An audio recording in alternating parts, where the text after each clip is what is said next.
The year was 1913. Woodrow Wilson was president, and powerful banking interests who had been trying for years finally achieved their long-term goal of a silent coup d'etat by taking control of the American government. The first thing they did to accomplish their takeover was convince Secretary of State Philander Knox to lie to the American people and tell them that the 16th Amendment, the Income Tax Amendment, had been legally ratified by the states when it was not. The bankers knew that this tax would ultimately end up in their pockets. Because of this fraud, the American people were led to believe there was now a tax on their labor. Congress and the president are completely aware of this fraud, and it was even cited in a recent court case.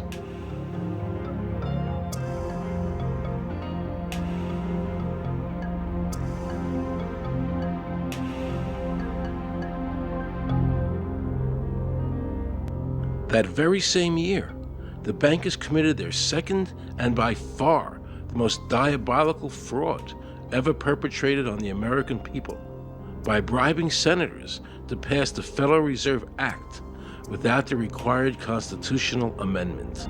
All in favor, say aye. They did this during Christmas vacation, when many senators were home celebrating the holidays with their families. And that's how the unconstitutional Federal Reserve Act came into being. They were very clever, and they understood that whoever issued the money for America would control the government. The bankers won, and the American people lost, because most politicians will sell their soul for $1. And now the Federal Reserve could issue dollars legally. As Mayor Rothschild said, "Give me control of a nation's money supply, and I care not who makes its laws." He knew that he and the other bankers would now control the laws of the nation. Government gave these bankers one of its most important powers, and now had to borrow money from them and pay interest to finance the government. So the American people were forced to lower their standard of living and pay a graduated income tax to the government, just so the government could give these bankers more profits. President Woodrow Wilson, who signed the Federal Reserve Act into law, later said, in regret, "I am a most unhappy man. I have unwittingly ruined my country. A great industrial nation is now controlled by its system of credit. We are no longer a government by free opinion, no longer a government by conviction and the vote of the majority, but a government by the opinion and duress of a small group of dominant men." The Federal Reserve was created by Congress in 1913, and it was entrusted with the power granted originally to the Congress by the U.S. Constitution to coin money and regulate the value thereof.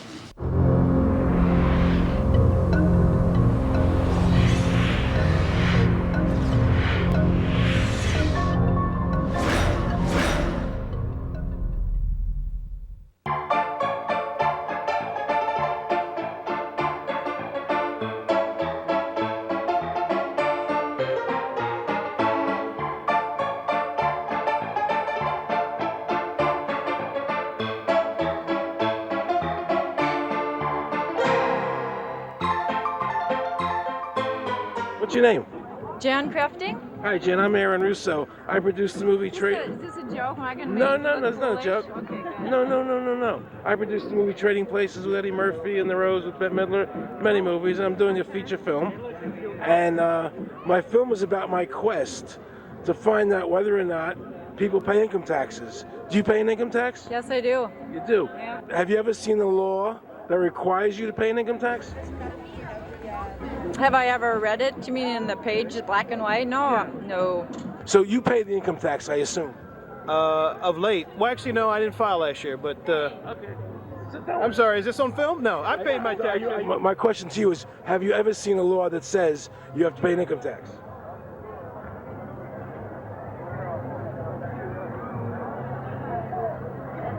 The law is that guy that wears that badge and a gun. That's the one that puts you in jail. That's the law. Actually, I can't stand the IRS. Okay.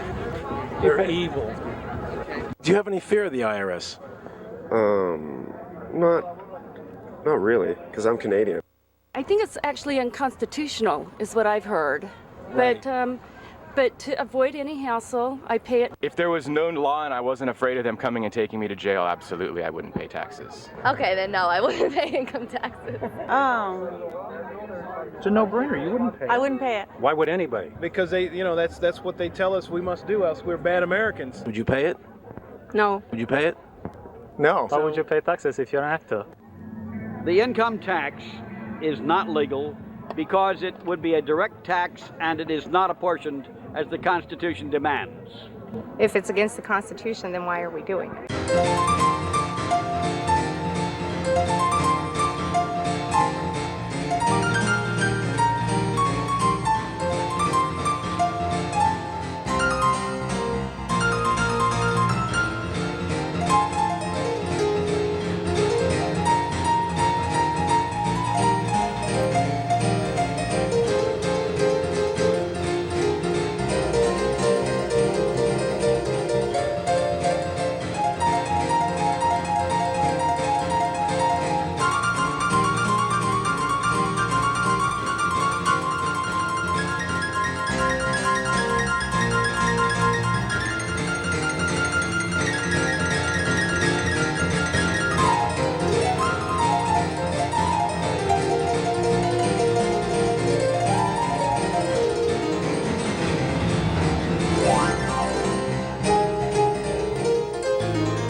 I really expected that, of course, there's a law that you can point to in the law book, the code, that requires you to file a tax return. Of course there is.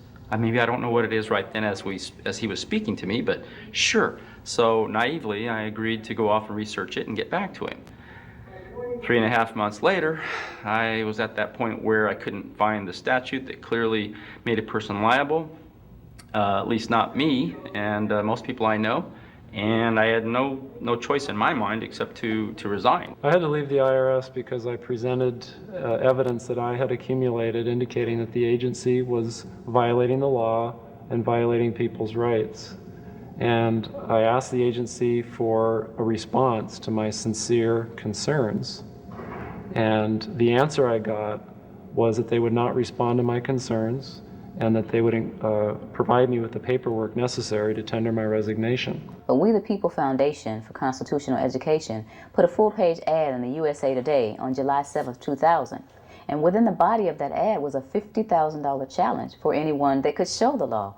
And to me, $50,000 is a lot of money. So I went after that and did the research based on the fact that I thought, let's put this baby to bed. I'm hearing all these rumors. I'm going to kill 2 birds with 1 stone. I'll answer these people's questions that are asking me, and then I'll win this $50,000. And, based on the research that I did throughout the year 2000 and that I'm still doing, I have not found that law. I've asked Congress, we've asked a lot of people in the IRS Commissioner's helpers. They can't answer, because if they answer, the American people are going to know that this whole thing is a fraud. I was surprised to hear these highly trained and decorated IRS agents telling me there was no law requiring American citizens to file a 1040 or to pay an income tax on their labor. I haven't filed an federal income tax return since I left. I have not filed a tax return since 1999. Approximately 67 million people don't file an income tax return. I made a decision to go to Washington so I could attend the We the People Foundation press conference.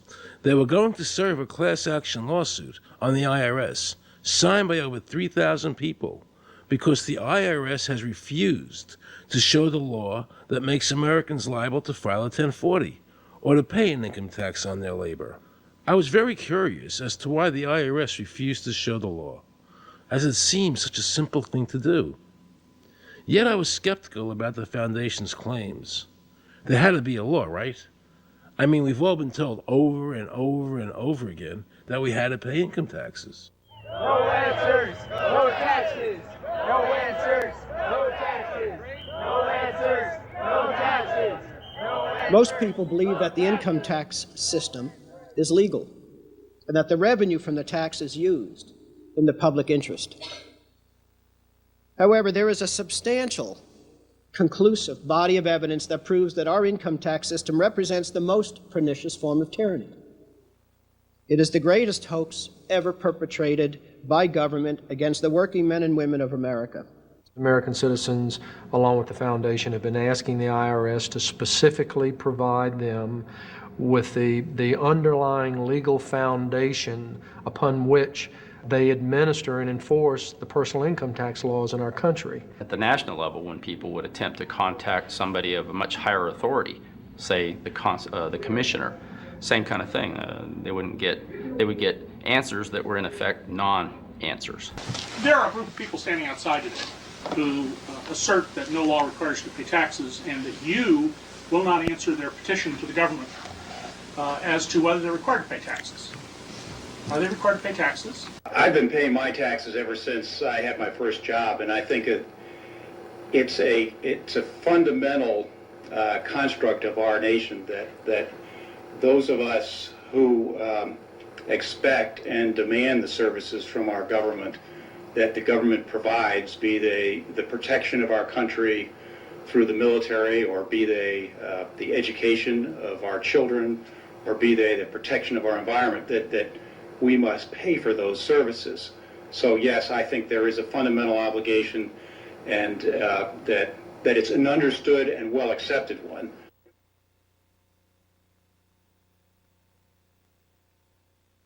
Joe Bannister and I had a meeting in the White House with President Clinton's economic advisor, Jason Furman.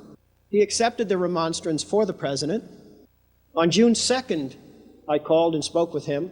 His words were, "We have decided that the issue of the legality of the income tax is not a high priority matter for the White House, and we will not be participating in any conference on the subject."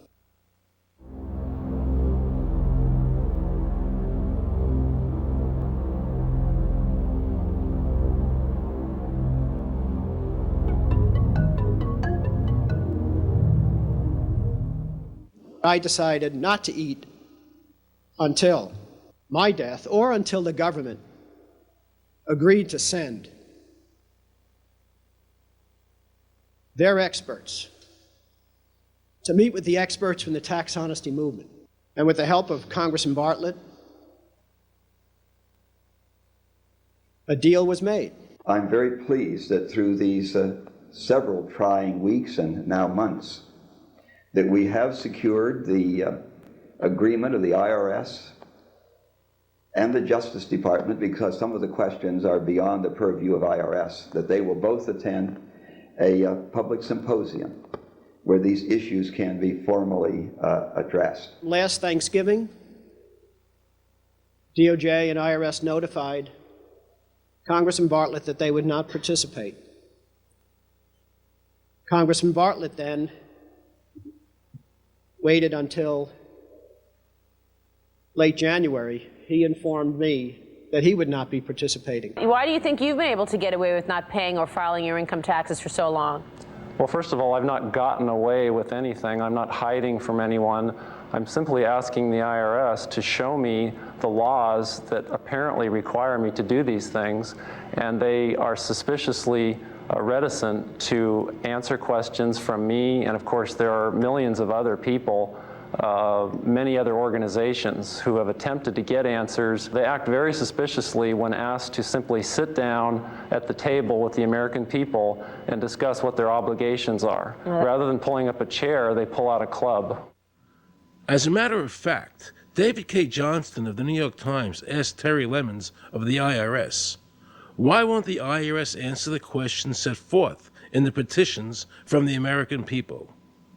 Mr. Lemons' response was, the government is answering the questions through enforcement actions in the courts. This is a very chilling remark on the government's use of brute force instead of civility and logic. The federal government itself refuses to provide the American people who are coercively being subjected to this extraction of their private property without any underlying legal justification. There is no law that requires the average American worker in the private sector to pay a direct, unapportioned tax on their labor and compensation for services. There is no law. The march will stop in front of the IRS building. They are now going to serve a class action lawsuit on the IRS. Very courageous. My name is Charles Bell, and I'm here to serve this complaint on behalf of the American people to the Internal Revenue Service. The complaint is accompanied by an affidavit that's under the hand of Robert Schultz. Case was served. We'll call you with the case number. Case has been filed. We'll call you with the case number. Thank you. Okay, thank you. We appreciate your time. America, baby! Freedom! Today, effectively, the people have said to their servant government that that our rights are not going to be any longer denied, and that we're going to have answers to our petition, our legitimate, lawful petitions for redress of grievances, which are guaranteed in the First Amendment to our Constitution. So once and for all, we will get an answer. On August 31st, 2005, federal judge Emmett Sullivan ruled, the government does not have to answer the American people's questions, even though it is guaranteed in the First Amendment. Our courts have made a decision that government does not have to show the law that it enforces.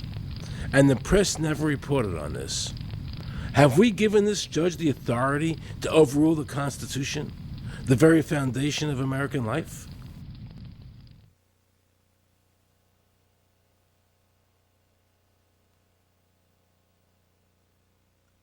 I believe that in both spirit and substance, our tax system has come to be un-American.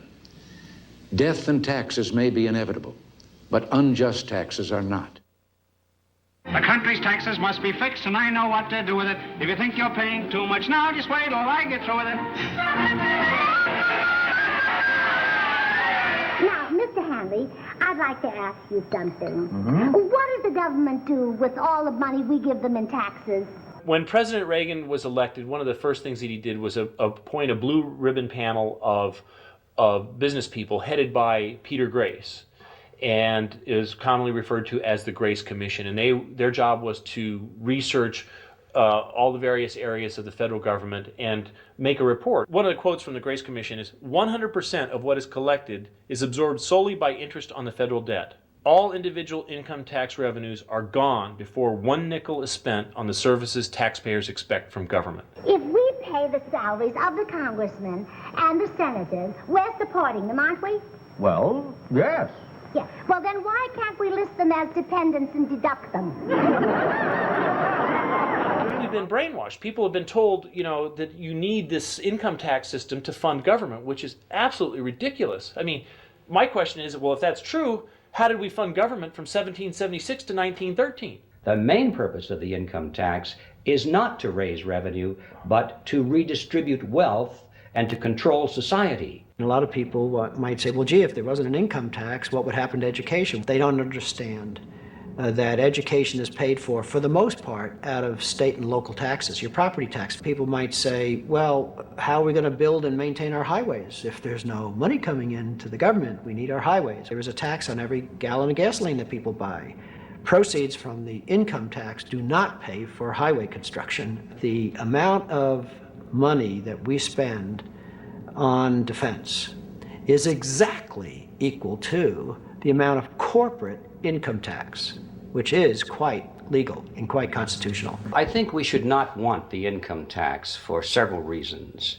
One is that it is the instrument of totalitarianism. It is the means by which the government can manipulate people and put you into a condition of servitude. Every year you give the federal government a form that says, here's how all my money worked. If you lie, you could go to prison. So you're required to give them a financial statement that under, the force of law could put you in prison if it's not impeccable, right? And under the law, they're supposed to do the same. They're supposed to give you back a financial statement that says, here's what we did with your money.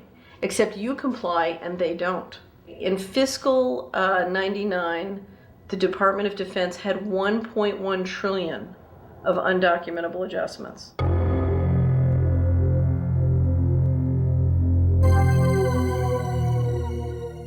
The following year, they had 2.3 trillion of undocumentable adjustments.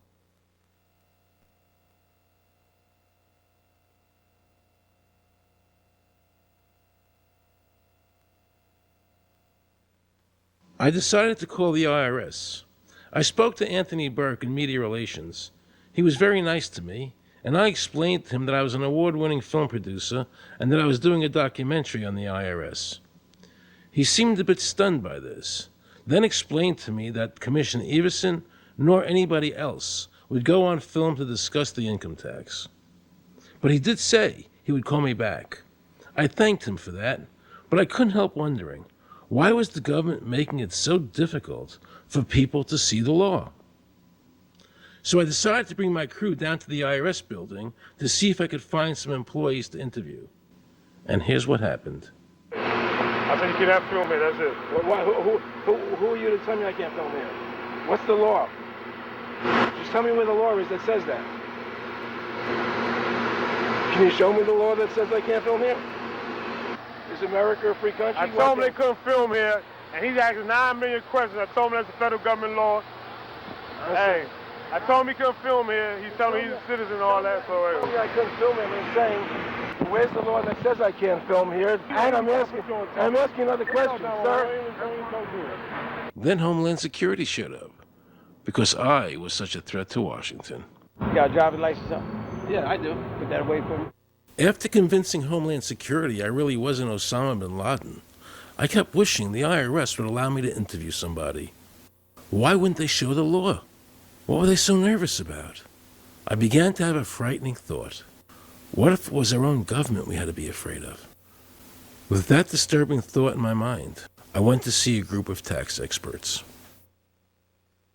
You can look through the statutes and look for the law that requires you to pay. And when you do that, you can't identify a law that requires the average person in America who earns a wage and works in private business to pay an income tax. The Constitution allows for two kinds of taxes. They're called direct and indirect. The federal government in the Constitution can tax almost anything, as long as it apportions the tax if it's direct.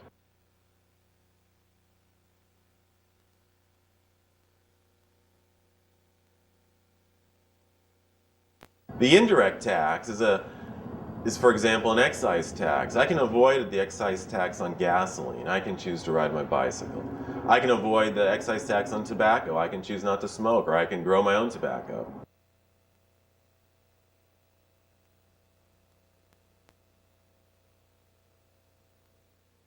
The income tax which is being applied now doesn't meet the criteria of either direct or indirect taxes.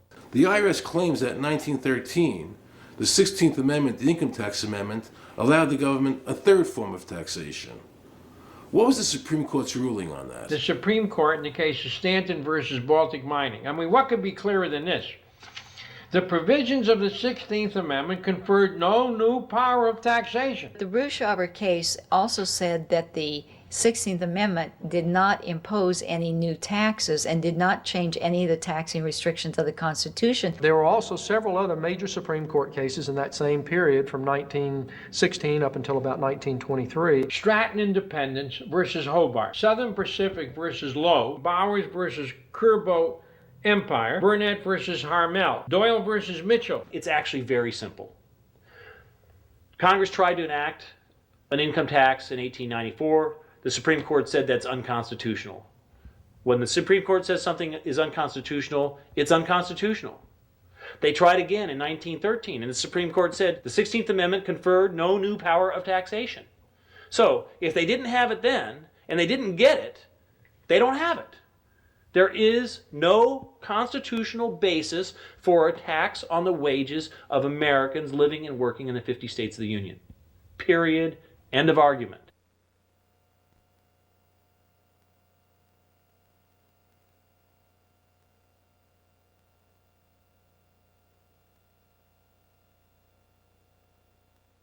I have a letter here from Daniel Inouye's office of the United States Senate that says, based on the research performed by the Congressional Research Service, there is no provisions which specifically and unequivocally require an individual to pay an income tax. Period. End of story.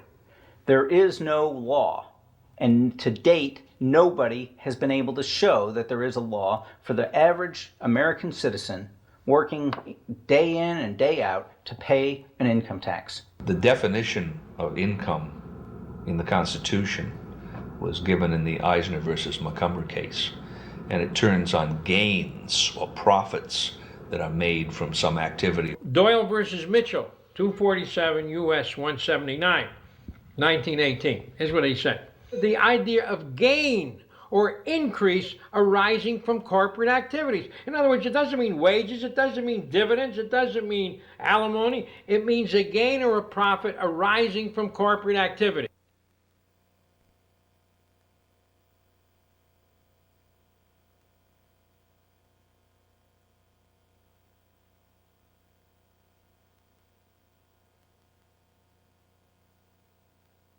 These liens that are recorded against people by the government for tax liens are nothing more than allegations. They are non-substantive. They have never been determined by a neutral third party, such as a court, to have one shred of validity. If you ever get a notice of an audit or anything else, the first thing you should do is a Freedom of Information Act request for records that they're using to substantiate or justify the audit. There is nothing in the Internal Revenue Code that creates any such thing as an income tax evasion or crime. There's nothing in the code that allows IRS agents to seize property. The government is involved in judicial blackmail. The government knows that if it legally seizes somebody's property, that person doesn't have the funds and he can't even get a lawyer who can help him. I conducted investigations in the Title 18, the Criminal Code, the U.S. Criminal Code. And in there, the statutes and the regulations are very specific as to what's violating the statute. In the Internal Revenue Code, Title 26, there's nothing specific in there. I mean, even the FBI is feared of the IRS. You have to understand that an agency which will unlawfully impose a tax that doesn't exist is not going to care.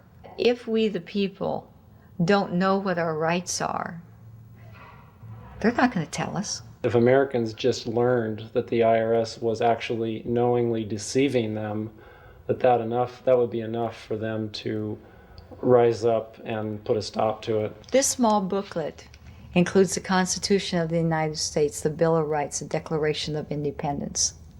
This is a document that every citizen should read. It's a document which freed an entire nation. This is the Internal Revenue Code. And this document, and the unlawful application of this document by the Internal Revenue Service has enslaved the nation that this document attempted to free. I was very impressed with the people in the tax honesty movement. They weren't kooks, they were highly intelligent, well-researched, and very genuine.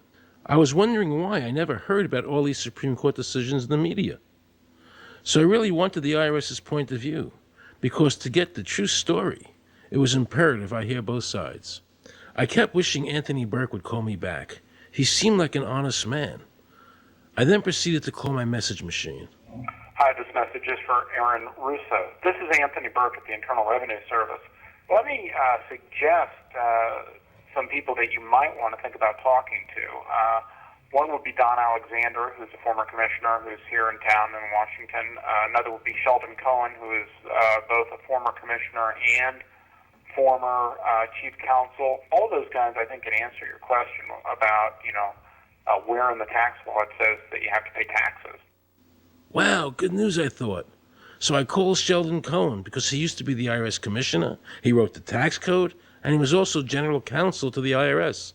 He is a true expert, and I couldn't find a better person to answer my questions. He graciously agreed to my interview. The reason I'm doing this documentary is because there are many people in America today who believe that there's no law that requires them to pay an income tax or file a 1040. And there are many people going to jail for it, fighting over it. The Internal Revenue Code is authorized by the 16th Amendment. I think it should be clarified. I think government should be transparent to the people. Why doesn't the IRS Commissioner sit down with them and just explain it in clear English? Why? I don't think they really care. They don't think. I think they're just playing word games. You don't think they're sincere people? No, I don't think they're sincere people. What does voluntary compliance mean? And why does the IRS code say it's voluntary to comply, not mandatory? That's a word euphemism we use. We use voluntary compliance when we talk about traffic signals. Most people at 2 o'clock in the morning, do you stop at a red light? Yeah. Is there a cop there? Well, sometimes I don't. Well, I do, and most of us do. Most of us do. Right. But that's voluntary compliance. That was a complete perversion of logic. Traffic laws state that it is mandatory to stop at a red light. The IRS code says it's voluntary to comply. Mandatory and voluntary are the complete opposite of each other. Yet he wants us to believe that they mean the same thing.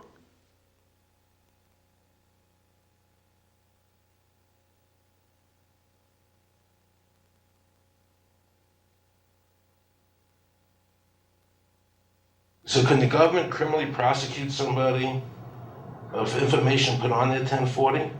Yes.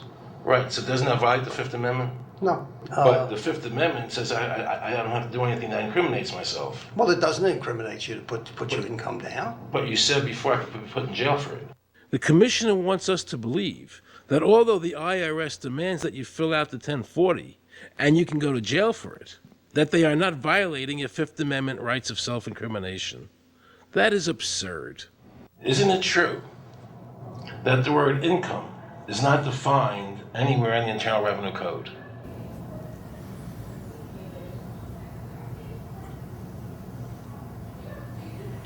The law says that the government has a right to tax income from any source derived. So, but the word income is not defined in the code.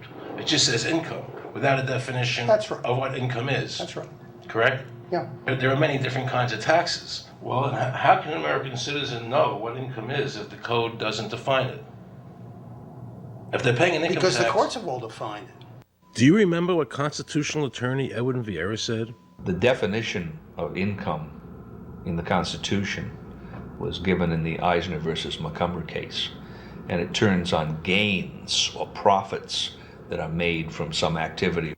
So the Supreme Court has ruled income is not wages, it's not labor, it's gain from corporate activity.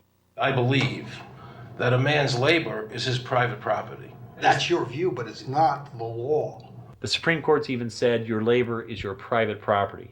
When I go to work for somebody, it's a trade. It's an even exchange. I do some work, you give me some money.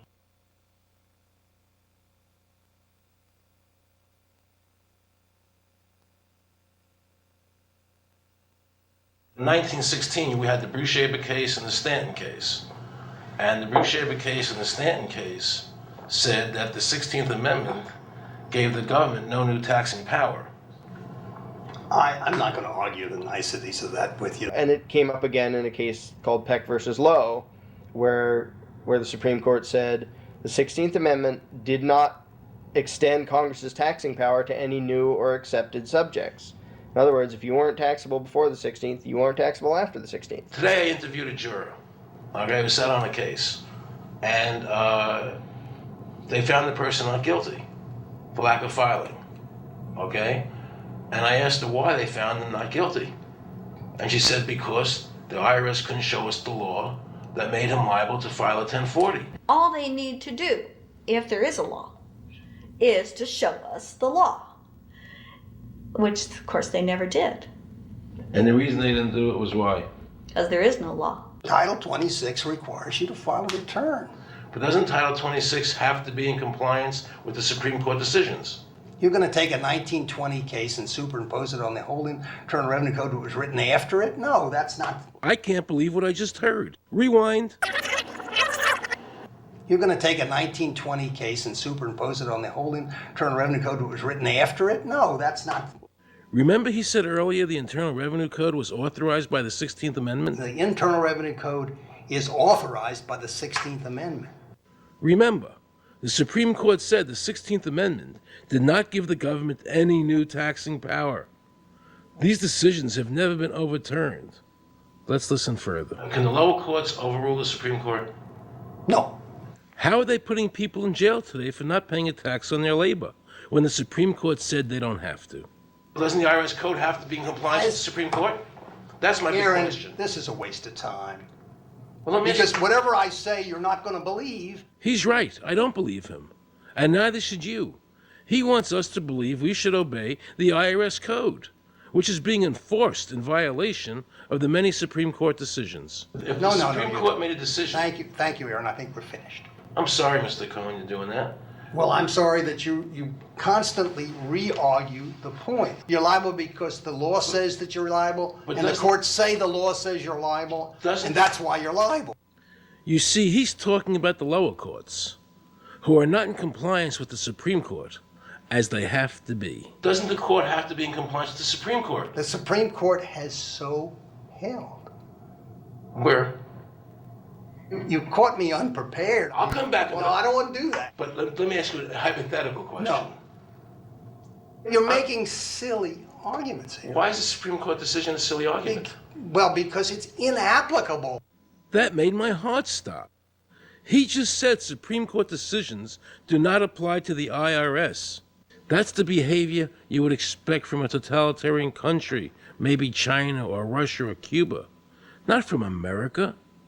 They're just making up the law as they go along. Now I knew the tax honesty movement was right. The IRS thrives on intimidation and fear, not by law. It's no different than a criminal protection racket, using force to extract your money from you. Then the former IRS Commissioner, now working at a prestigious Washington law firm, threatens me. Watch. Aaron, you understand Yiddish. Cornish helfen. For those of you who don't understand Yiddish, that means nothing will help you. Now it all became clear. I understood why the IRS wouldn't go on camera and talk about where the law was. I understood why all the senators I called refused to be interviewed. There is no law. And now you know what our political leaders and the courts have known for decades and have tried to cover up. The United States Constitution strictly forbids a direct, unapportioned tax on the wages and salaries of American citizens. The United States Supreme Court has consistently ruled that the income tax is a tax on profits and gains, not on labor and wages. On behalf of the American people, I challenge the IRS to show me a statute that allows a direct, unapportioned tax on the wages and labor of the American people.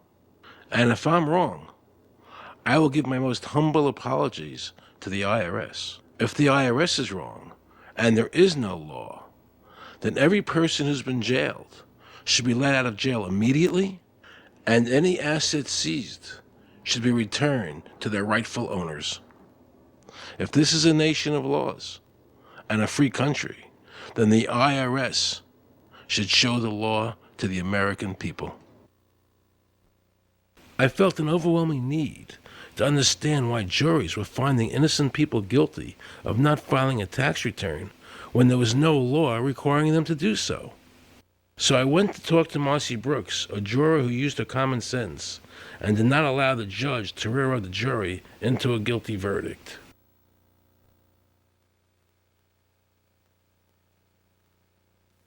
He was being tried for 4 counts of not filing his income tax. Okay. And our question was, well, what is to decide? Either he did or he didn't. It never occurred to us that he might actually be innocent while at the same time not filing. In the federal government, it is not a felony not to file taxes. Finally, they said, okay, if we're going to get this guy, we're going to have to put it in the state. They called up the IRS agent, Agent Craner. Craner? Yeah. Robert Craner? Mm-hmm. This is Ken Doherty. He's also an investigator with the Illinois Department of Revenue. This is a request for a copy of the delegation of authority order. Right, and I talked to my boss about that, and he said that my badge is that. Badge is the authority. I thought it had to be in writing. The last question that the defense asked him was, did you write any of this down? And Agent Craner looked right at him and right at us, and he said, "I never wrote anything down." And yet when we saw the video, there he was, writing notes, you know. And so I'm thinking, okay, at this point, the judge is supposed to say, "Agent Craner, it is clear that you have committed perjury." It wasn't even noticed. It finally came to the climax. Mr. Harrell looked right at the prosecutor and he said, "I will tell you the same thing I have told over and over again to government officials. You show me the law that requires me to file a tax return and I'll be glad to do it." And again, I ask, under what is the requirement that you claim and are required to do these things? And the requirement under the regulations is what section? My question to you is, what particular act are we discussing here that I am liable to do these things that you claim I'm liable to do? Your exact question would be again? Okay, what is the section that what? But I guess I'm still not understanding your question, Mr. Harrell. Well, you must be familiar with what that you have the police powers to enforce. Yes. The prosecutor absolutely ignored him. And he started slandering Mr. Harrell. Just started attacking his character. They're calling us tax cheats, they're calling us fanatics, they're calling us weirdos. I don't care what you call me, but I have one question. Where is the law? Show me the law. They can't let this turn into a rational debate, because if they do, they lose it. So they have to insult people and say it's frivolous. We felt like that there was an overall arrogance and that they were railroading Mr. Harrell and wanting us to participate. Judge Coogan, he looked right at us and he said, "I will instruct the jury according to the law." We were sent to deliberation. The judge promised us that he would give us the law. And we looked and we looked and it was not there. We wrote a note to the judge asking for a copy of the law. 10 minutes later, we get a note back. "You have everything you need," but there was no law. And he had promised us. At that point, I felt betrayed. I felt like this man promised us the law, and that's what this whole thing is about, the law. We request it, and he still denies us the law. And the reason they didn't do it was why? Because there is no law. Remember, we're talking about the Illinois state law here, okay, which is a law in Illinois. So we got out that law, and we read it several times, and I said, "Okay, wait, you know, because they kept saying, but this is a law in Illinois." And I said, "Look at the beginning of it.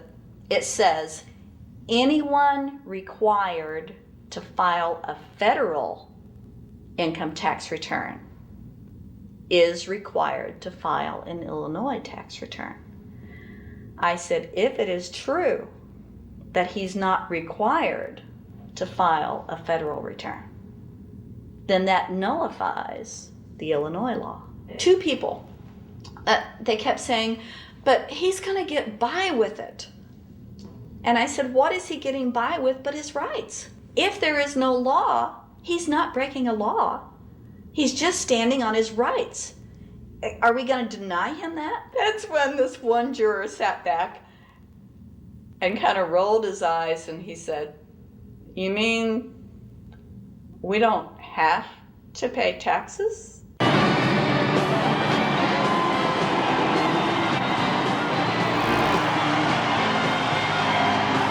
All of a sudden we realized that this trial was much bigger. And the ramifications of this trial were going to be so broad if it actually got out. I mean, it's like we had just discovered this great government secret. And so when we came out for the delivering of the verdict, the judge was, I'm sure, even at this point, I'm sure he still thought we would give a guilty verdict. And the reason I say that is because of the look on his face when the first not guilty was read. His face just turned white.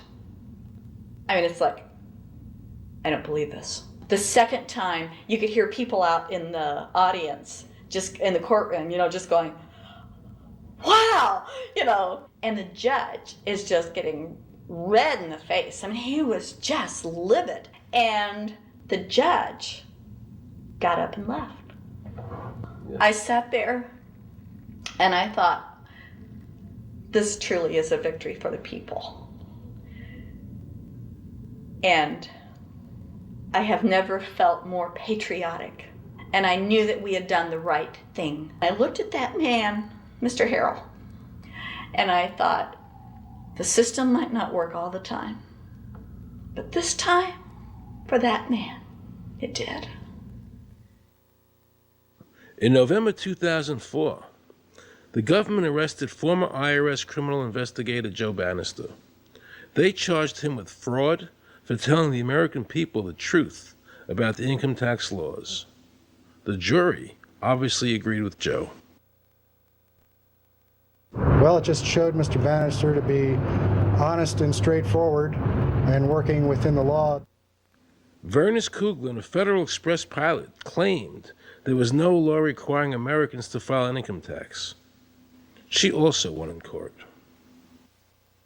24 people were criminally charged by the IRS because they claimed there was no law requiring them to file an income tax return. The fact is that neither the judge, nor the prosecutor, nor the IRS could bring that statute in there because it's not in the books. The jury came back with an acquittal for everyone. When the matter is put to the test, which means in terms of court and enforcement action, there is a 100% success rate in shooting down these arguments. The mafia has a code and they follow it, and it's a code of honor. But the IRS has no code of honor.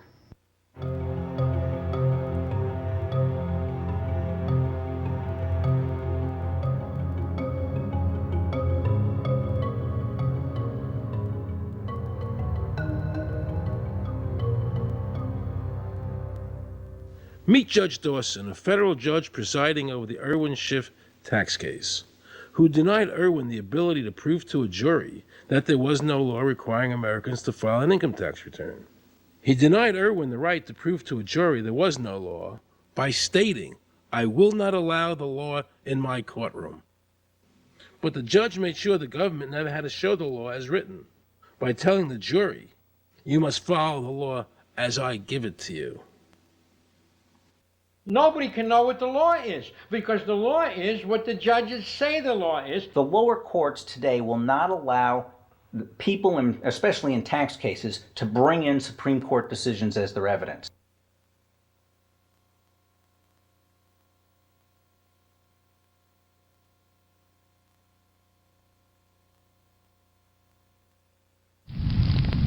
Here we have a federal judge railroading an American citizen by saying Supreme Court decisions are irrelevant. And again, nothing from the press defending our freedoms.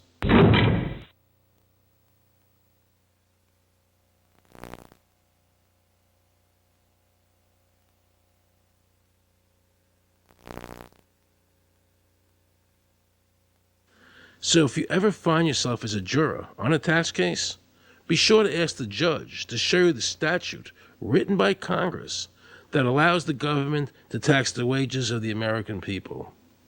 If the judge can't show you the law, then how can you possibly, in good conscience, convict someone and destroy their life?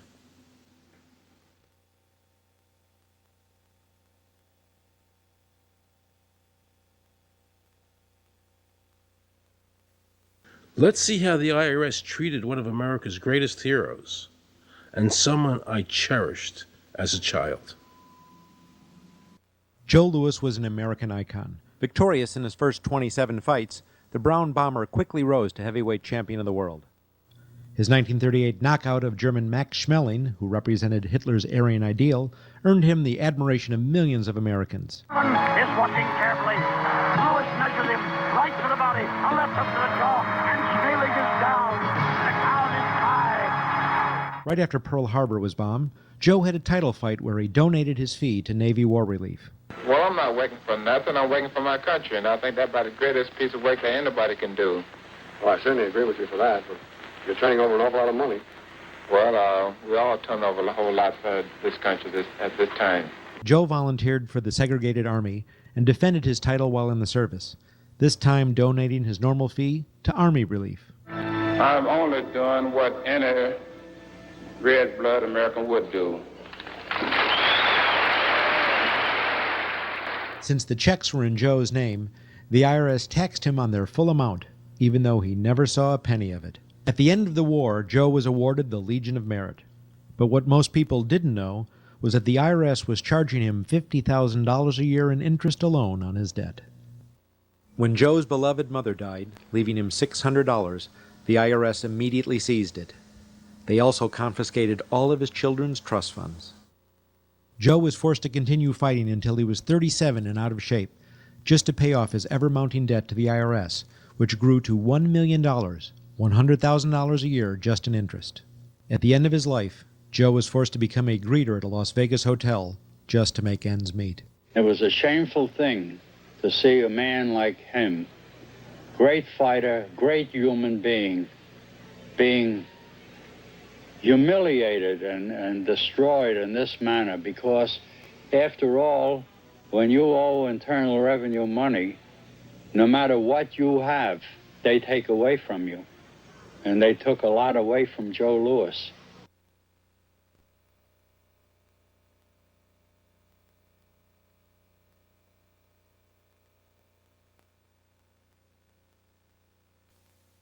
I made a decision to drive to Virginia Beach from Washington because I had heard stories about two law-abiding families who had been brutalized by the IRS. They were falsely accused by their bookkeeper of being drug smugglers and tax cheats.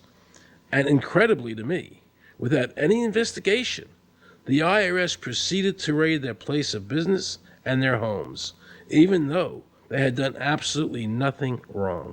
On Saturday morning, 4 different raiding parties proceeded to raid 4 locations on a Saturday, the day before Easter. I was the manager on duty, and I was up in the deli, and people came through the door. How many came in the door? Maybe about 15 or 20 people. 15 to 20 armed agents. With dogs, with guns.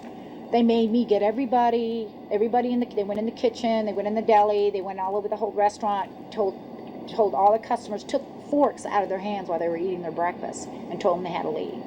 I got the frantic call from Edie. And she said, something wrong. So anyway, I jump out of bed and I immediately run to the shower. I'm in the shower, and the next thing I know, I hear my son yelling, "Dad!" I went like this, and boom, I'm slammed against the door and I fall down with a gun in my head. And they're like, "Where's Scotty Miller?" And I'm like, "Dad!" That's all I'm doing is yelling. I'm scared, frightened to death. And then the next thing I hear is Mr. Miller, the shower curtain is jerked back. I got a gun pointed at my head, hold it right there. The screams from the little girls who were at a pajama party with my daughter. There was 4 little girls there with my daughter. Of course, mayhem. There were about 3 men in my bedroom with huge guns. He followed us and wanted to watch us get dressed, and I tried to shut the door, and he puts his foot in the door, like he's going to sit there and watch us change our clothes. And I was like, "Excuse me, no." My neighbors now are all standing out. Were you still naked? Well, they handed me a towel at that point. I had a towel wrapped around me. Did the towel fit? No, hardly. Hardly. At this point, they were talking about weapons, and, I mean, it's crazy. I mean, they're looking everywhere, going through all my drawers. And I reached for my underwear drawer to get some underwear. They said, "Don't touch anything, boom." They're locking their guns up. They said, "Hold it right there, don't move around, don't move." I'm going, whoa. I said, "I'd just like to get some underwear on here, I said, "Yeah, I got women standing here." They keep everything. How did you conduct your business if the IRS took everything? We had to do it out of a shoebox so we could keep going because we requested these things, and I'm told that the government's really not, once they do raid and so forth, they're supposed to at least let you, until you're charged with something, continue your business. This wasn't the case. They kept everything. So you were never even charged? Absolutely not. Charged with what? And when you speak IRS, the whole world shrivels up. The whole world gets fearful to a point where let's not talk about it. I testified in front of Congress. I would like to know why this dark entity known as the IRS has come into my life and refused to leave. I raised my children with a zero tolerance for dishonesty. And now they must hear allegations that I am a major drug dealer and a tax cheat. A lot of people out there being abused, and a lot of people saying, look, I'll pay it. Just go away. Just go away. When all that happened, we had to file bankruptcy. We've had cars taken away from us, kept my daughter from going to college. Do they ever think about the lives that they just destroyed? They think about the ruination of homes and property? No. In this case, we would have never thought this could happen to us. We've never done anything wrong. How can this happen in America when, in my case, personally, I thought that I was doing everything right? I've served my country. I've been to college. At least I've done something in my life. I got a speeding ticket one time. I paid my taxes for 40, 50 years, whatever it was. I've never been audited. What happened here? I had this really uncomfortable feeling in the pit of my stomach as I was thinking to myself, how did America transform itself from being a truly free country with a servant government where our individual rights were protected by our Constitution to being a country that talked about being free but really wasn't? The change started when the Federal Reserve came into existence and America adopted one of the major planks of the Communist Manifesto by bringing to America this central bank. The very same people that backed the Federal Reserve System also backed the graduated income tax, a second plank from the Communist Manifesto. You know that the Federal Reserve is a private bank and not a government agency? No, I wasn't aware of that. It's a private bank? That would scare me quite a bit. What if you learned that the Federal Reserve makes money off the taxes you pay? How would you feel about that? Angry. Like I'm feeling right now. I would feel cheated by my government. I'd be angry. It kind of sucks. They're pretty much in control of everything. I decided to drive back to Washington to see Dr. Ron Paul. He had been a congressman for over 20 years. I had met him previously in 1998 when I was running for governor of Nevada, and I knew him to be an honest and sincere man, and I thought he'd be very helpful in letting me know what the future holds for the American people. Who owns the Federal Reserve? It's secret, and we can't find out what's happening. But the Congress created it, and it's not authorized in the Constitution. The government borrows money from a private corporation using the name Federal that prints United States on it, and then it pays back to the Fed, which is owned by private banks. We don't know who all those private banks are. The money that the government is paying back to the private bankers is the money that comes from you and me. Why in the world would the American government borrow money and pay fees on it when it has the authority to make the money itself interest-free? The Federal Reserve is no more federal than Federal Express. I've never seen a full list of ownership for the Fed. I don't think anybody has. The government works for a private bank, and the private bank works for its owners, the true masters. People talk to me about, the issue of Republican versus Democrat, as if they don't get it. And I say, look, here's the way you get it. It's organized crime.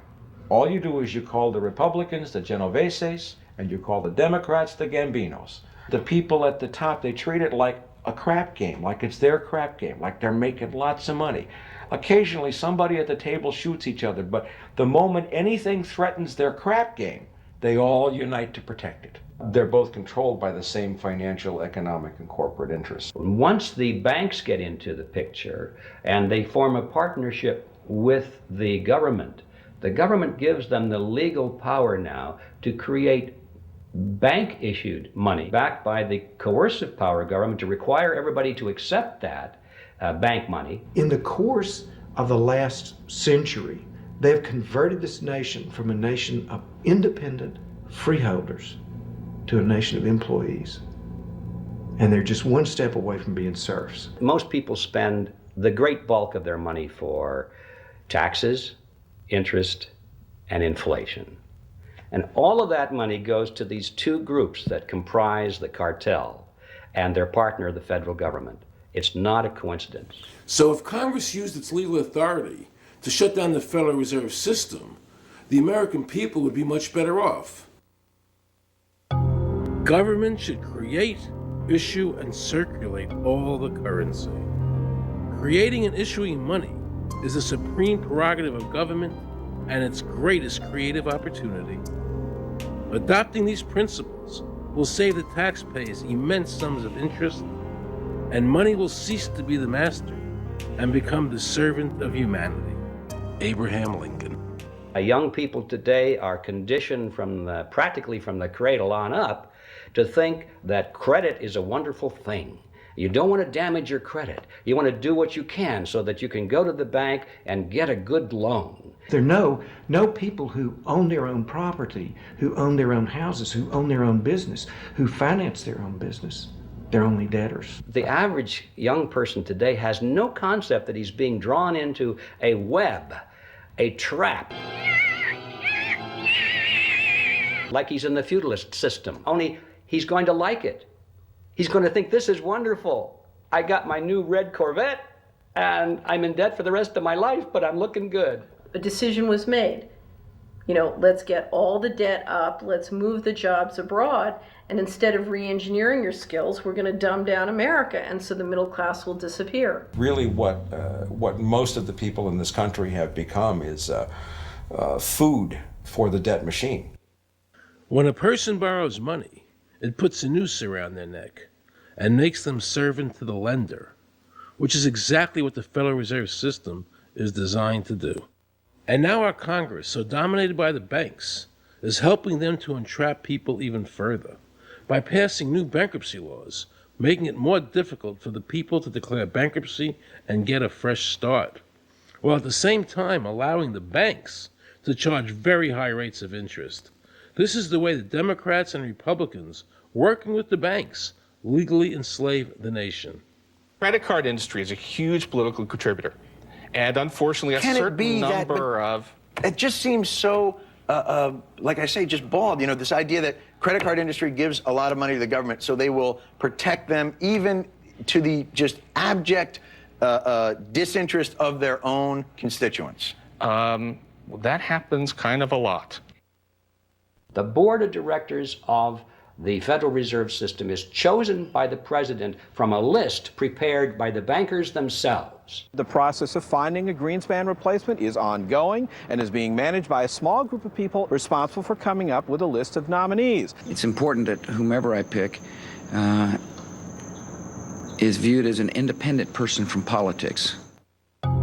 If the American people ever allow the banks to control the issuance of their currency, the banks and corporations that will grow up around them will deprive the people of all property until their children wake up homeless on the continent their fathers conquered. Thomas Jefferson.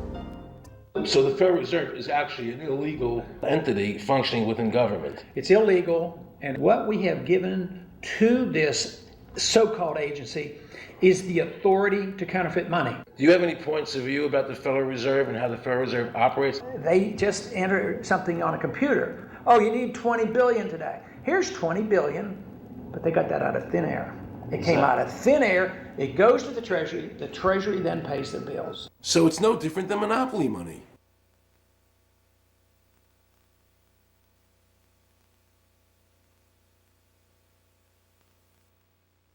The cost of living is so high today because the Federal Reserve and the federal government have destroyed the purchasing power of the dollar.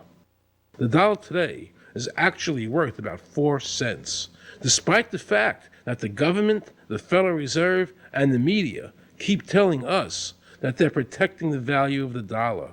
This is a lie. All countries who have ever attempted to create money on thin air, the currency is eventually destroyed. Why did we give a monopoly of creating money out of thin air to a private corporation? The result is exactly the same as if someone were picking your pocket every year, because that's exactly what they're doing. Originally, paper was a receipt which is used as evidence that the money exists. Over the years, of course, the government has disconnected the paper from the actual tangible substance, which is money.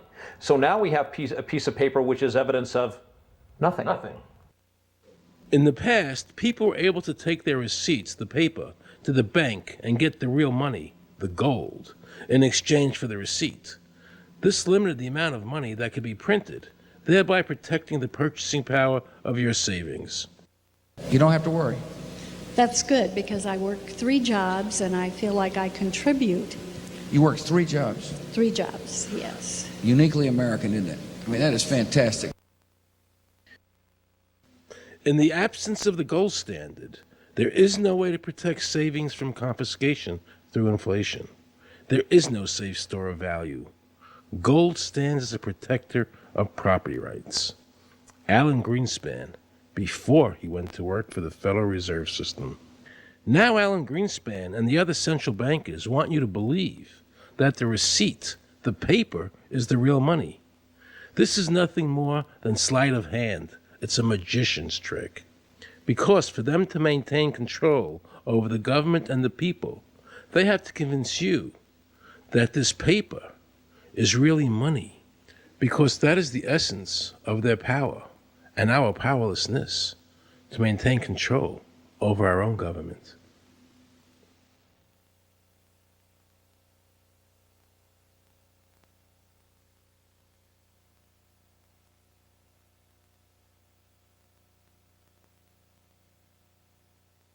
What happened to the gold in Fort Knox? Nobody really knows. When I served on the Gold Commission, I asked them to really, do another audit. I remember it was 15-2. They said, we don't need to audit the gold. It's supposed to be the American people's gold, and so we would like an accounting to tell the American people what is there. I've been told that the Federal Reserve has taken control of the gold as collateral for the dollars they print. They list gold on their balance sheet. How could the Federal Reserve, this private bank, list gold on the balance sheet? They claim they're holding that for the Treasury. So that puts private bankers in control of the American gold. They could have taken all of America's wealth. That's a possibility. Shouldn't the Congress stand up and say, where is the American people's gold? They're not audited. They control the money of America, and it's not audited? There is no audit. Oh, wait a second. Doesn't the Federal Reserve work underneath the Congress? Congress ignores their responsibility to do any oversight. The president really has no control, nor does the Congress have any control over this cartel. It just has the appearance of control. In the final analysis, the Federal Reserve bankers, with the help of the Democrats and Republicans in Congress, have swindled the American people. They have taken the true wealth of America, the gold, and given us a piece of paper in return. And again, not a word from the press. These frauds are going to continue until Congress is no longer intimidated by the Federal Reserve bankers, and Congress uses their legal authority to shut down the Federal Reserve System and to stop this loss of our freedoms. Is there a law that requires people to file a 1040? Not explicitly, but it's certainly implied. Well, implied by force. Yeah. But is there a law? I can't cite a law, no, I cannot. But,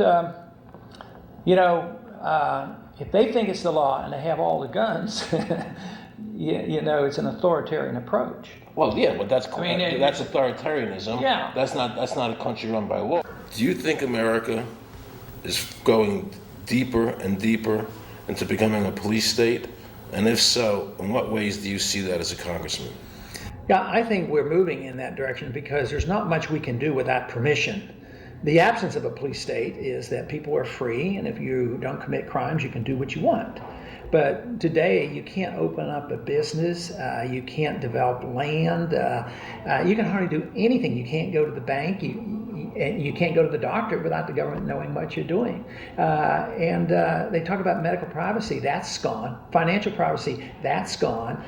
The right to own property, that's essentially gone. So you have to get permission from the government from almost everything.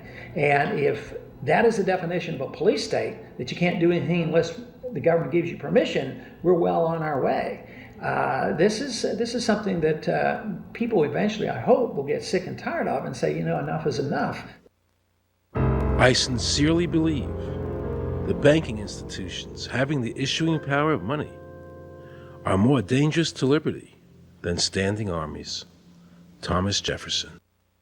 You must understand the Federal Reserve is a cartel made up of the major banks in America, and they are the ones that are running the show, not the federal government.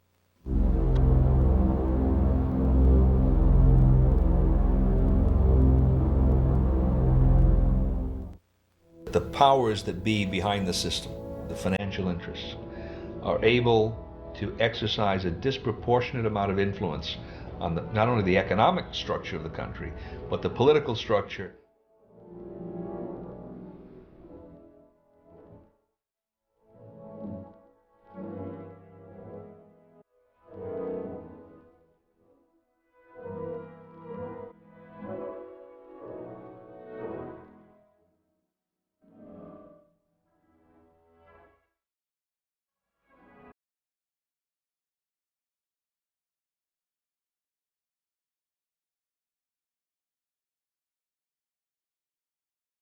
This would be like the ultimate reaching of government into our personal health lives, which would be unbelievable. And not even our government, some, bureaucratic, diffuse, multinational.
Protect them and protect their civil liberties. I'm going to do that. Preserve, protect, and defend the Constitution of the United States. The Constitution of the United States. So help me God. So help me God.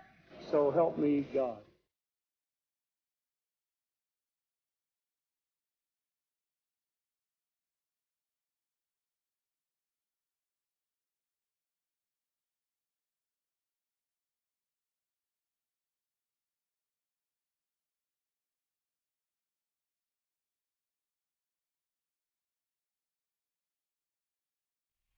What happens if your own government is using more force and more coercion on its own citizens for the purpose of achieving its political ends? Is that government engaged in terrorism?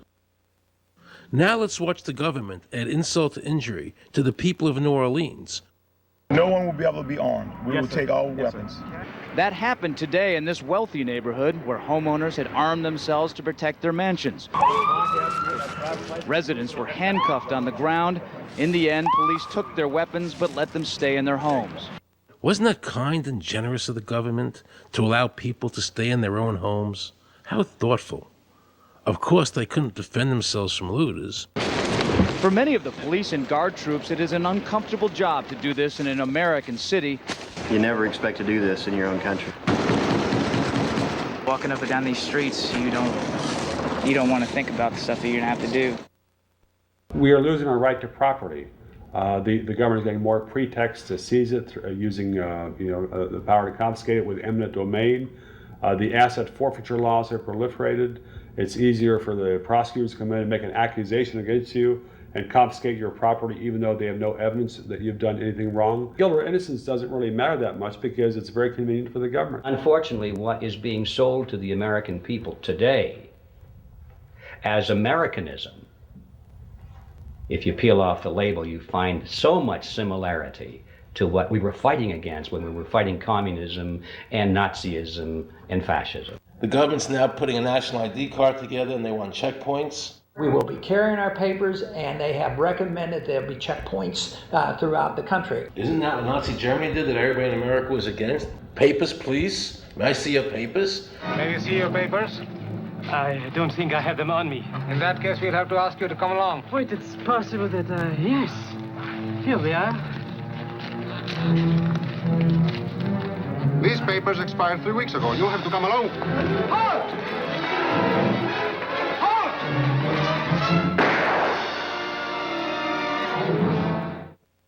In the new legislation, the national ID card is in it. It takes 3 or 4 pages to describe it, and it will be connected with our driver's licenses. The states will be instructed on exactly what they have to do. Social security numbers will be used. Some type of a physical proof, such as fingerprints or retinal prints, have to be on it.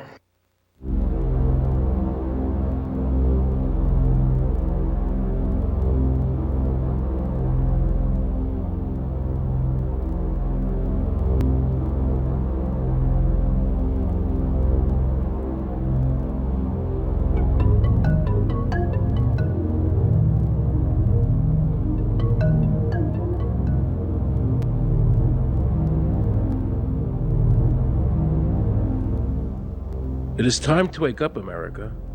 These ID cards are not about defeating terrorism, but they are all about controlling the American people. I arranged an interview with Catherine Albrecht, a leading authority on the RFID chip. Her book entitled Spy Chips is the definitive book on this subject. I wanted to find out just how dangerous these chips are to our liberties. RFID is a technology that uses tiny computer chips the size of a grain of sand or even smaller, hooked up to miniature antennas to transmit information about items at a distance. Back in 1999, Procter & Gamble, Gillette, and MIT got together to find a way to commercialize this technology and make it small enough, make it efficient enough, and make it low cost enough to, essentially, their dream is to put one of these tiny computer chips on every physical item manufactured on planet Earth. The latest technology for identifying people at the point of sale, for identifying people when they make purchases, is actually the implantable chip that you can actually embed directly into human flesh. It's a tiny glass capsule about the size of a grain of rice. It contains an RFID computer chip with a coiled antenna, and it can transmit information also at a distance.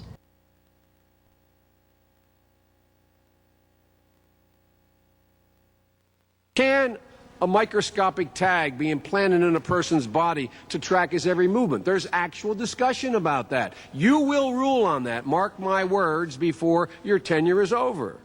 Homeland Security folks, the Department of Defense, and others have expressed an interest in being able to more closely monitor the U.S. populace. And one way to do that, of course, would be being able to determine who buys what and where they take those things.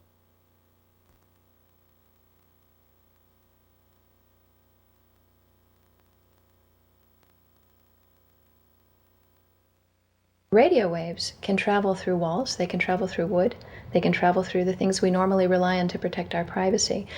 For example, your purse, your backpack, your pocket, anything you're wearing or carrying. Kraft Philadelphia cream cheese has been tagged with RFID and sold to consumers, as have Mach 3 razor products and other Gillette razor products, without the knowledge of the consumer. One of the tiny chips could actually even be the dot on the letter I on the back of the fine print on a package that you purchased. They were talking about having reader devices in every airport, on every bus, on every train, on every port, on every dock. One of the most worrisome applications of RFID are proposals to put them into cash, meaning that you would be able to track every banknote, where it had been, who it had been issued to, and create, in essence, an audit trail. That would essentially take away the anonymity of cash that we now enjoy today. The ATM machine itself, as the money came through the roller device, would be reading each number, and they would know who you are because, of course, you identify yourself at the bank before you take money out. And down the road, when you go to pay at a major retailer, it would also be possible for them, as they're putting the money into the cash drawer, to simply feed it through a little reader device. It would go in, it would tag that number and transfer possession from Aaron Russo, say, to Walmart. Once everything you do is tied down to a single number and there is no longer the ability to pay with cash, then all it takes to render you a non-citizen is to simply turn that chip off. You will no longer be able to really participate in any function in society, including buy food. So through the implementation of the Federal Reserve System, the American citizen has gone from being a private individual who had real money, gold, in his possession that was private, to a citizen who has no privacy because all money is now being digitized. They can deduct whatever amount of money they want out of your digits whenever they want. They can trace you whenever they want. You'll be at their mercy. God forbid we allow this to happen in America. This is absolutely Orwellian. I mean, it's talking about Big Brother looking over your shoulder at absolutely everything you do, every purchase you make, every place you go, every company you interact with. All of that would be reported back potentially to the government.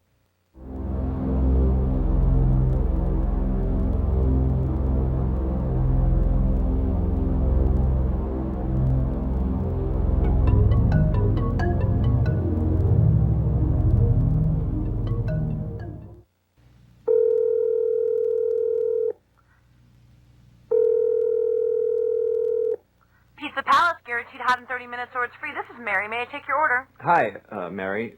Yes, I'd like to order. Is this Mr. Kelly? Yes? Thank you for calling again, sir. I show your national identification number as 610-204-999-8-45-54610. Is that correct?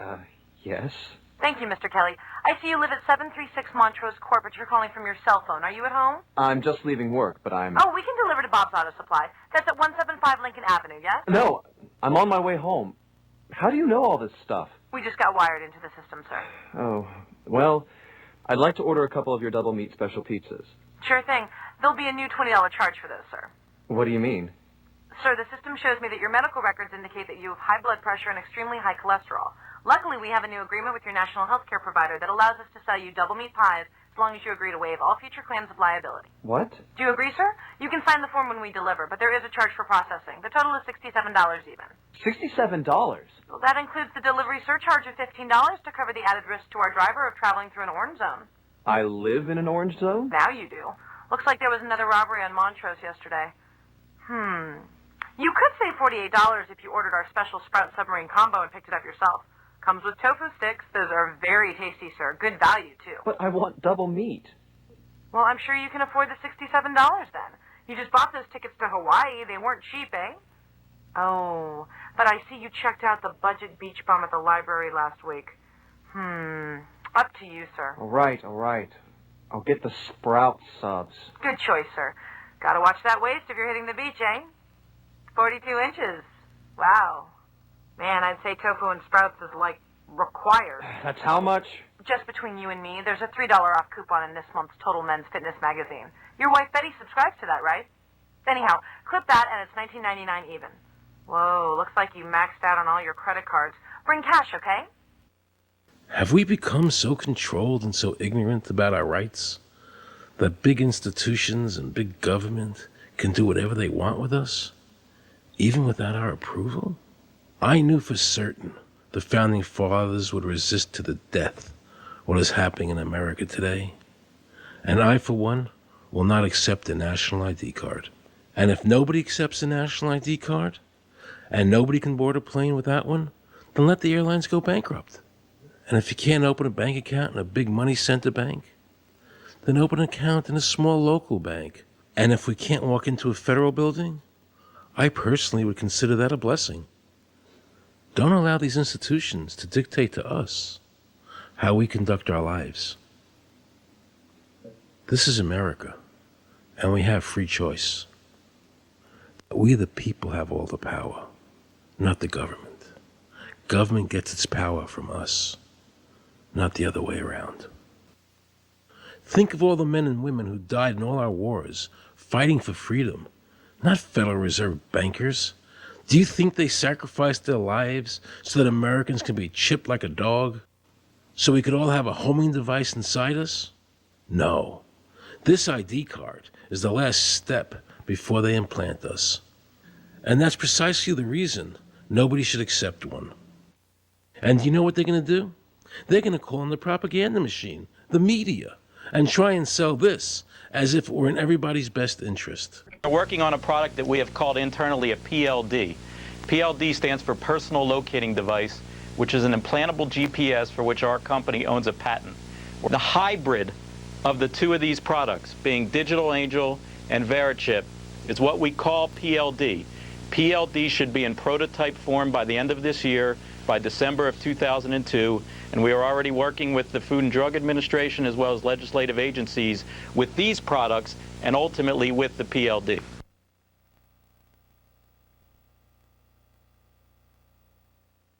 We have a Florida family who are really pioneers in a brave new world. They have volunteered to be the first ever to have microchip identification devices implanted into their body. After 9/11, I was really concerned with the security of my family.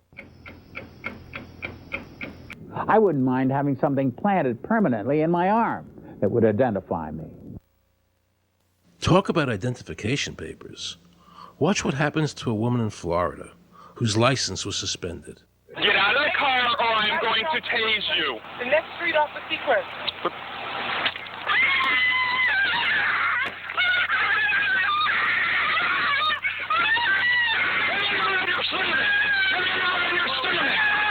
On your stomach. Do it now. Put your hands behind your back. Do it now. Do it now or you're going to get tased again. Do it now. Do it now.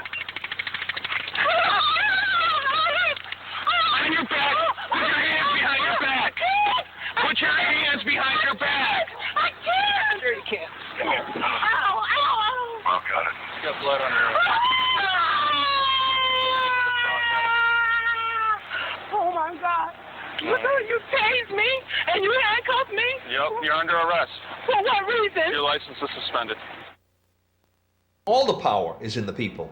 And to the extent that government becomes alienated from the people, does things that people don't want, power is transferred until you finally come to a police state, totalitarian state, whatever word you want to give it, where the desires of the people really have no consequence.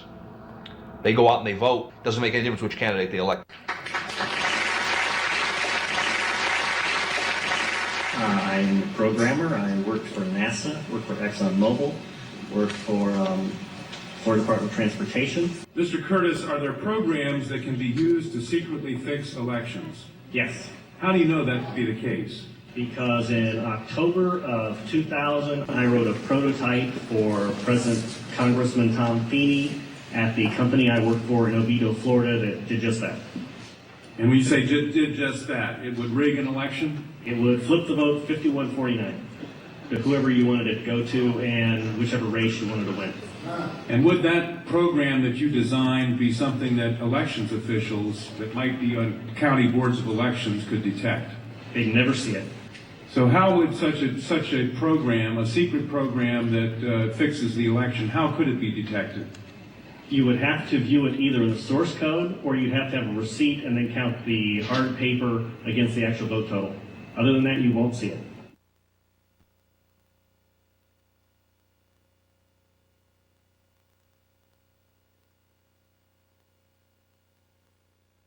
Given the availability of such vote rigging software and the testimony that has been given under oath of substantial statistical anomalies and gross differences between exit polling data and the actual tabulated results, do you have an opinion whether or not the Ohio election, presidential election, was hacked? Yes, I would say it was. So in other words, there's absolutely no assurance whatsoever on anything with regard to these machines? Absolutely none.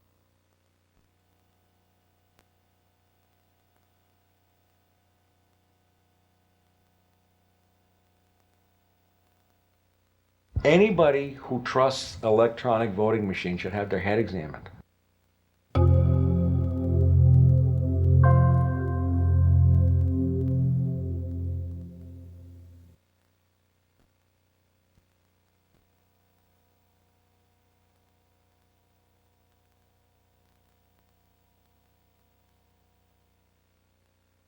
Now we can see a new world coming into view. A world in which there is the very real prospect of a new world order. The New World Order will be built, an end run on national sovereignty, eroding it piece by piece, will accomplish much more than the old-fashioned frontal assault, Council on Foreign Relations. We shall have world government, whether or not we like it. The only question is, whether world government will be achieved by conquest or consent. Paul Warburg, Counsel on Foreign Relations and architect of the Federal Reserve System. There's a group that get together internationally and they sort of play God with our money. You think that's part of what George Bush said was the one world order? They can't have a new world order only with a world police, military. Right. I think the financial system ultimately is even more important than the guns. The central bankers of the world are working together to create a one world government, a global police state as sinister as anything George Orwell ever wrote about, where every person on the planet Earth will have an RFID chip implanted, where the bankers and the governments can monitor every transaction you make. A chip in everybody would be the universal monetary system par excellence, because there'd be no escape from it, and you'd be totally under the control of those who issue the electronic impulses in that chip. Their strategies are being accomplished through the World Trade Organization, the International Monetary Fund, and the Bank for International Settlements, which is the central bank for all the central banks of the world. Most people don't have a clue that these unelected private bankers actually control the governments of the world. They have financed and profited from every war since World War I without concern for humanity. The war in Iraq is an attempt by the Federal Reserve and their partner, the Bank of England, to control the Middle East and to make it a part of the New World Order. To defend the New World Order, U.S. soldiers will have to kill and die. Arthur Schlesinger, Counselor on Foreign Relations. Military men are just dumb, stupid animals to be used as pawns in foreign policy. Henry Kissinger, Counsel on Foreign Relations. Now let's listen to this quote by Robert Reich, a member of President Clinton's cabinet and one of his most trusted advisors.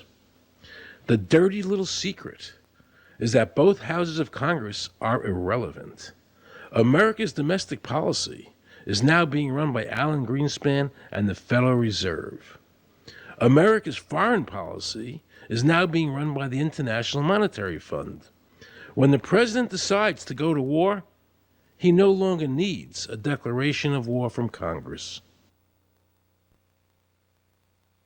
Dr. Carol Quigley, professor from Georgetown University, who was also President Clinton's mentor, said in his book, Tragedy and Hope, the powers of financial capitalism had a far-reaching aim, nothing less than to create a world system of financial control in private hands, able to dominate the political system of each country and the economy of the world as a whole. And then President Clinton's Deputy Secretary of State, Strobe Talbot, said, in the next century, nations as we know it will be obsolete. All states will recognize a single global authority.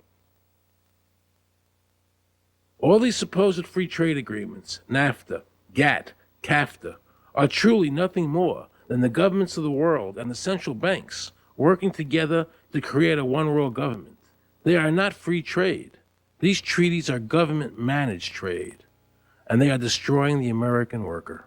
Through these treaties, the bankers are actually beginning to control the laws of the world.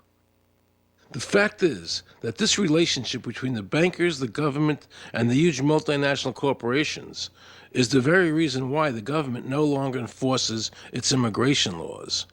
The bankers want a one-world government without borders, and the American government is obeying them. If the government was so worried about terrorism, why are they leaving the borders open? But at the same time, telling American citizens they need an ID card with an RFID chip.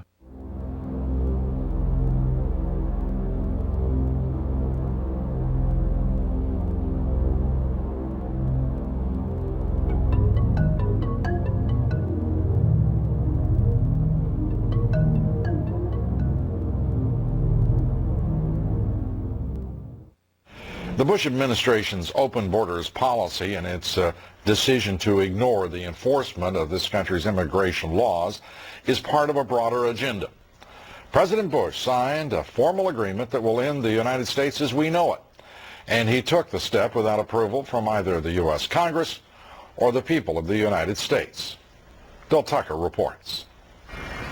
The Security and Prosperity Partnership of North America sounds benign, hardly like a policy that critics call NAFTA on steroids. It's a deal that few have even heard of. It's being done again by very few people at the very top on behalf of the investment class, but the working class of people, political officials across our country, from communities, from cities and so forth, they don't know anything about this. Yet it was agreed to by Mexico's President Fox, Canada's Prime Minister Martin, and President Bush in 2005.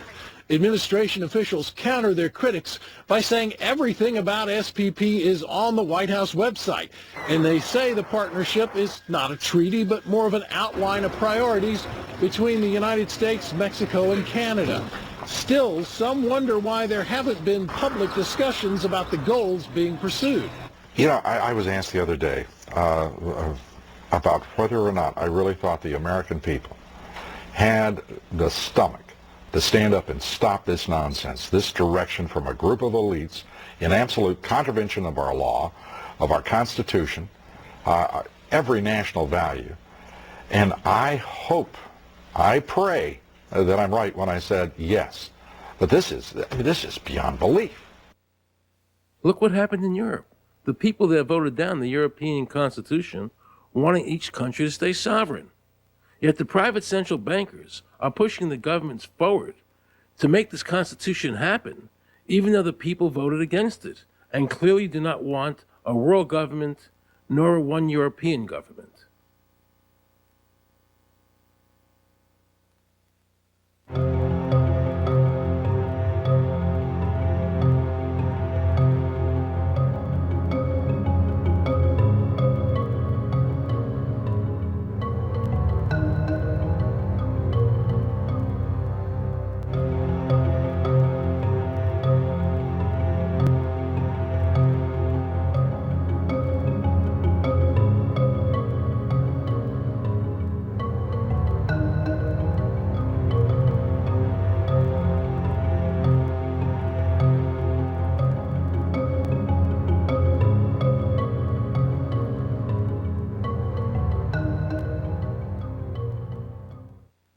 Now pay close attention to this quote by David Rockefeller, and you'll understand what is happening in the world today and where the American people are heading as a nation. We are grateful to the Washington Post, the New York Times, Time Magazine, and other great publications whose directors have attended our meetings and respected their promises of discretion for almost 40 years.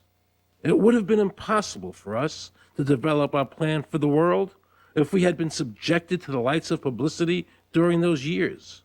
But now, the world is more sophisticated and prepared to march towards a world government. The supranational sovereignty of an intellectual elite and world bankers is surely preferable to the national autodetermination practiced in past centuries.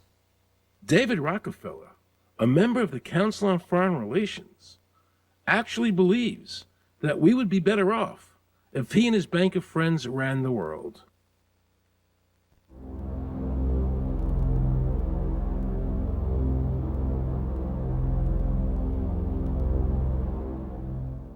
Benito Mussolini had a great quote about fascism. He said that fascism should be called corporatism more properly because it's the perfect merger of power between the corporation and the state. That's how he defined fascism.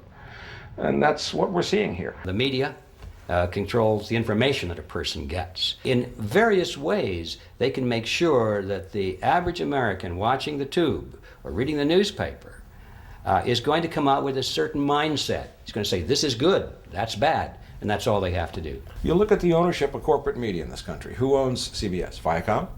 Who owns NBC? GE? Who owns ABC? Disney? Americans have been taught to expect their salvation from government instead of recognizing government as the most dangerous threat they'll face in their lives. And the United States putting together a constitution now for Iraq. You know, why don't we just give them ours? I mean, think about it. It served us well for over 200 years, and we don't appear to be using it anymore, so what the hell?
I like the old idea where you could do what you thought you could do and what you wanted to do as long as you didn't hurt other people.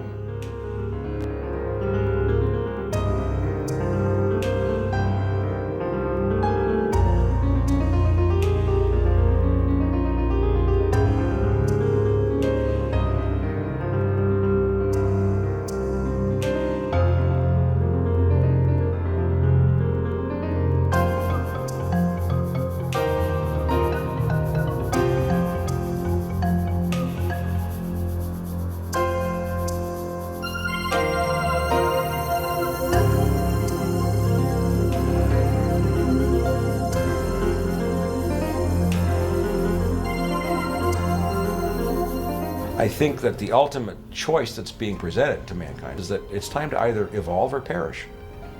Grow up or die. Become adults. Act like adults. Take some responsibility.